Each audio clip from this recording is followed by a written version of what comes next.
ఈరోజు మనం సున్నా ఉన్న అక్షరాలను పదాల గురించి తెలుసుకుందాం పిల్లలు. ఒకవేళ ఒక అక్షరం పక్కకు సున్నా చేర్చితే ఆ పక్కకు సున్నా చేర్చితే అం,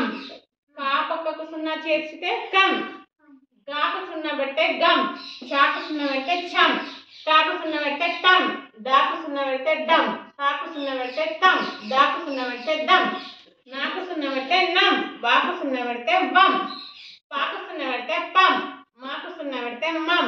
రాకు సున్నా పెడితే రం, లాకు సున్నా పెడితే లం, సాకు సున్నా పెడితే సం,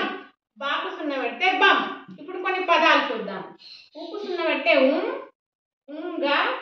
రాకు సున్నా పెడితే రం, ఉంగ రం, ఉంగ రం, రాకు సున్నా పెడితే రం పం, రం పం, గం ప, గం ప, జం ట, వంద, సంత, మంద, పంట, వనం, మనం, పటం, జపం, కంచం, మంచం, పండగ, అందం, గతం, రసం, దంతం, బలపం, వందనం, సంబరం, హంస, గంట, మంట,